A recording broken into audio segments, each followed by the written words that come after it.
Hello, everybody. Scott Golden here with the Pro Wrestling Logic YouTube channel, and we are here with the AEW Dark Review just days before the All Out pay per view on Saturday and Dynamite tomorrow. So, relatively, for Dark's purposes, a more noteworthy show than is average or traditional. A couple of angles on the show, which is rare, but maybe they're starting to get back to a, I wouldn't say post pandemic, but let's say past midpoint of pandemic AEW kind of mindset or something, because it felt a little bit different. Sadness on my part as the return of Excalibur is here. I don't, I, I still don't believe that he should be on a national television product. If you want to keep him on Dark, that's fine. They did mention that he'll be back on Dynamite tomorrow, and I've read so elsewhere, and I'm not impressed with this thought. I don't see the value in the guy as more than an internet darling type. And quite honestly, if he didn't have such a role in PWG where the Bucks and others, including Cody, were post his WWE run, I do not think he would have the spot that he has.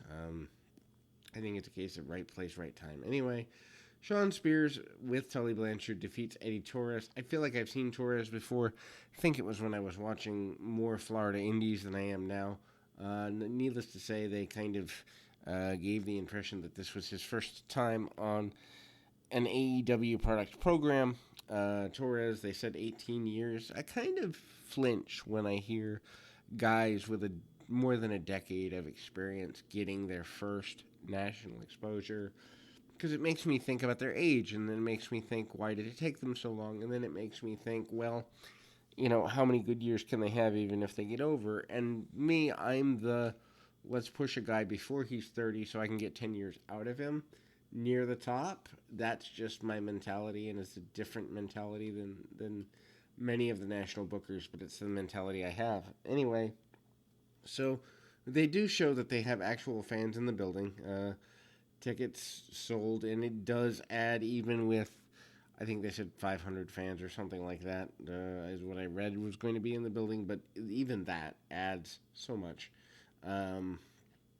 Spears goes in with a record of 11-2 on the year.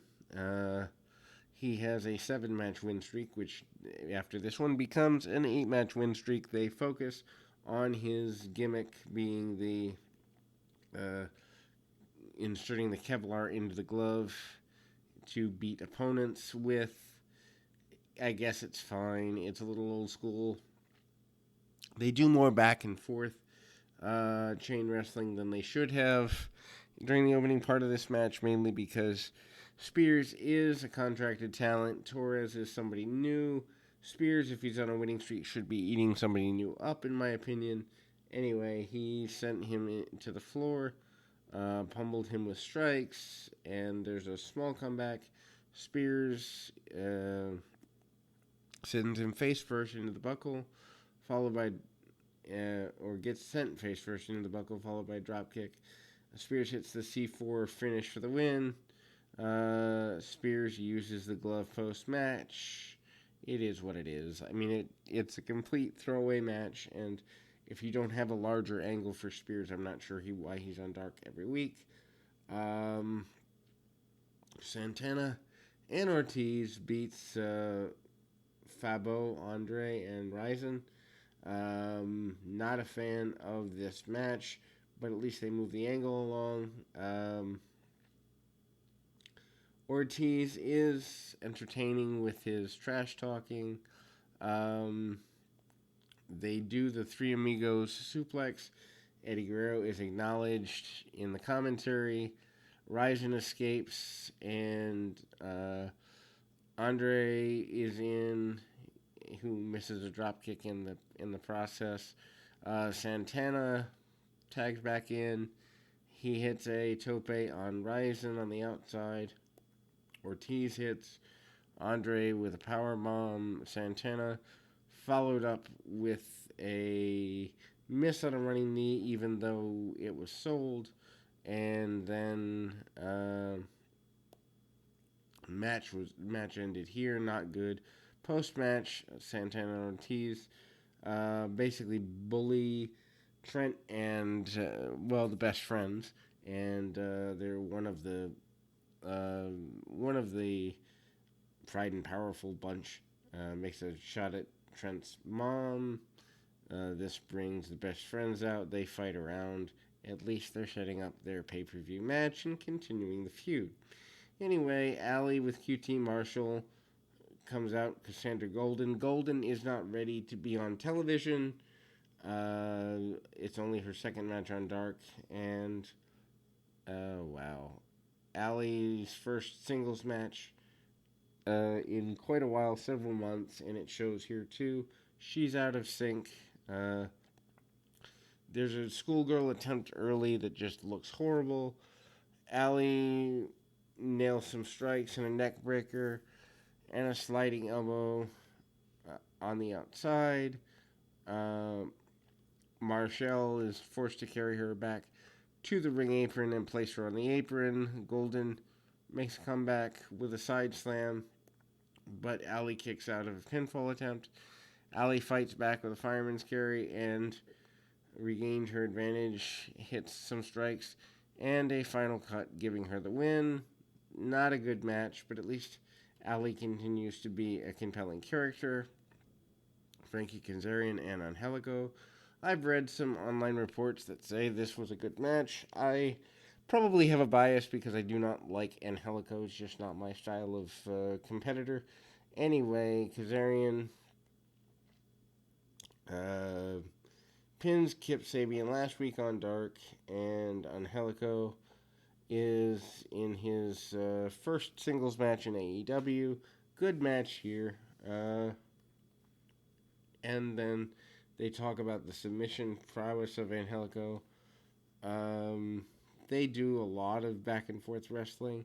Very little striking until we were several minutes into the match. Kazarian is great with the basics. I mean, even standing behind the knee to drive a guy to the mat. Basic stuff that he learned at Killer Kowalski's school, and it shows 20 years later. Cradles here. He does hit Angelico hits a right hand as the referee pushed Kazarian out of the way. Proper psychology there. Angelico keeps the advantage, transferring between holds quite a bit and hits a modified octopus, an Indian deathlock, and a single leg Boston crab. Kazarian fights back with clotheslines and the like, hits a good drop kick. And then there is a kick by Angelico that gives him the pinfall attempt. He tries an inside cradle. Kazarian fights out of that and hits a reverse DDT for the win.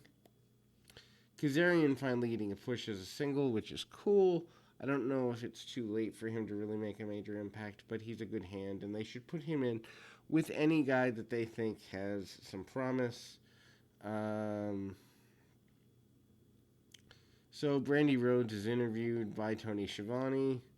She's asked about losing the tag tournament as well as being attacked by Anna Jay 2 weeks ago. On Dynamite, she admitted that Jay has looks, but being pretty doesn't get you anywhere. She said she'd send Jay back to the Nightmare Factory where she trains. The Gun Club, Billy and Austin Gunn defeated Donnie Primetime.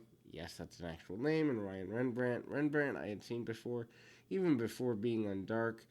I don't know. Yuck. It was just a match, and the Gun Club have, I guess, been mainstays on the Dark program over the summer, and it's just, there's nothing in here that's decent. The Guns work, I guess, a very basic, solid match. Rembrandt fights back a bit. Austin hits a running elbow and gets a hot tag to his dad, who dispatched the opponents quickly. Austin tags back in and hit a quick draw for the pinfall. The Gun Club is 6-0 as a team. I guess that means eventually we'll see them get a tag title shot and lose. I don't even know where this is going. Like, being the best tag team on Dark is kind of like being the best segment on Thunder back in the day. I don't get it. Anyway, Abaddon defeated Danny Jordan. Abaddon, not my cup of tea. I don't get the gimmick or where it's coming from, but they seem to like it, and they seem to like some of the more character gimmicky stuff here once in a while. She's got an interesting look to her. Jordan's character of the high school bully has not been fleshed out enough. I mean, she shows good facials. She's a decent-looking young lady. I do think she needs vignettes or something to get her over. It's competitive. Abaddon wins quite easily after attacking Jordan and goes for the knee very early. This was kept short. Abaddon is in control of the whole thing, and Jordan's job of selling made it work. She hits one clothesline, maybe two, and then she wins with a submission and strikes to the knee. At least they told the same story throughout. Ricky Starks defeated Tony Danelli. Starks comes out with a Team Taz t-shirt on. I'd buy one of those. I still like Taz.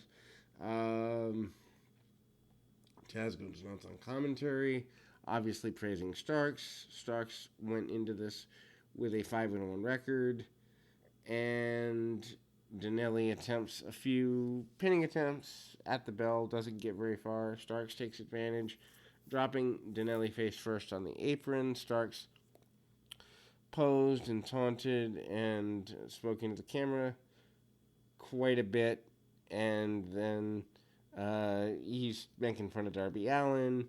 Danelli attempts to come back, doesn't get where he wants to go, and Starks hits the Rochambeau for the victory. And Jurassic Express, Luchasaurus and Jungle Boy, with Marco Stunt, defeat John Cruz and David Ali. It is what it is. I mean, Stunt coming out doesn't thrill me. I still think he has a job because he's a novelty and no other real reason.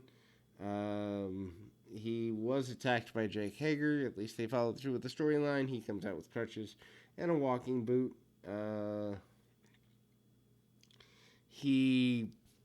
Luchasaurus tells the camera that he's the real best hot tag in the business, a reference to being the elite.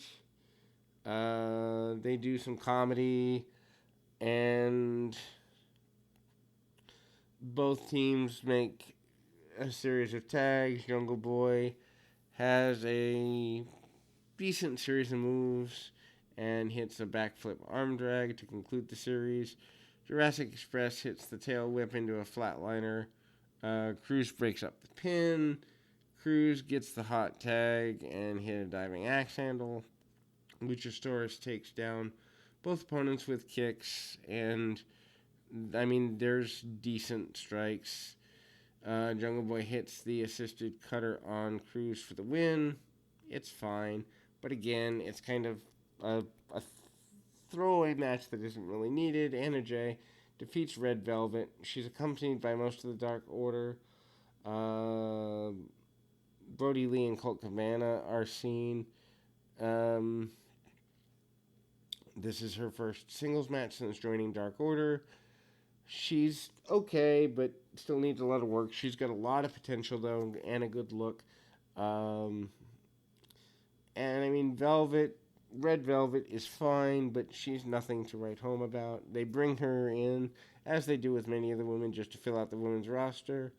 Velvet gains an advantage with a series of strikes, and Jay cut her off with a knee lift. Velvet went for her signature split move.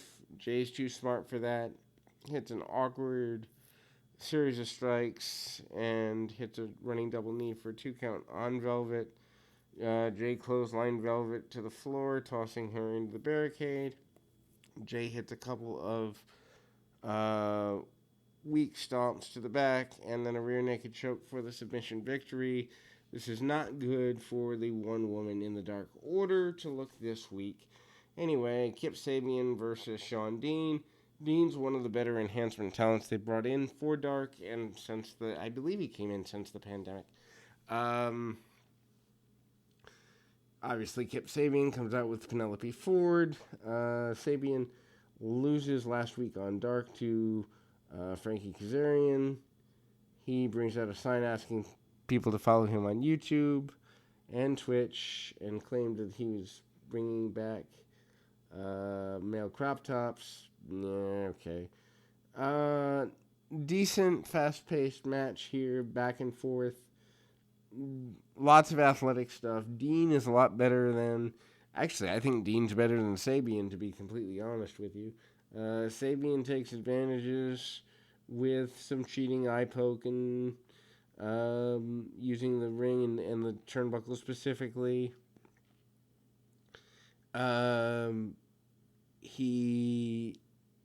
He says to the camera that he lost to Kazarian because he didn't take him seriously. Saban goes for the penalty kick and acted like it was a field goal attempt. And Dean took advantage of this with a really rough German suplex. Sabian does fight back and hits his neck breaker variation to get a victory. Again, I don't see what the role is for him here. Then the main event is the Initiative versus Private Party. If I wasn't covering this, I would have turned off Dark at this point because I'm not fully invested in either team. Initiative come in with a record of 0-11, and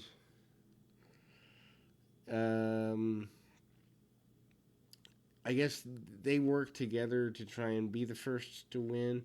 And obviously, Private Party is 6-6. Can't believe that they hold the win over the Bucks on, I believe, the first AEW match ever on TNT. I mean, what a waste. Anyway, they will team with us. See you on Dynamite tomorrow in another multi-person match against the Bucks in Jurassic Express for a chance to wrestle it all out. Who cares? I mean, you don't need to put everyone on the pay-per-view anyway. They move quite quickly. Initiative starts out strong with a series of tags, and they are working over Quinn. Cassidy stopped his partner from being sent into the corner, and then takes out the Initiative with a double-cross body. Cutler makes a tag to Avalon, who comes back with a crossbody of his own. He hits a tope to Quinn on the outside, and he hits a split-legged moonsault on Cassidy for a near fall. Cassidy flipped out and suplexed and tagged in Quinn, who hits a Frostberry flop that just barely hits Avalon, and Leva Bates does a Rana here. Back in, Cutler hits a 450 splash on Quinn. Cassidy's the legal man cradled Cutler for the win. Post-match, Avalon snaps on his now former partner and hits him in the head with the 20-sided die.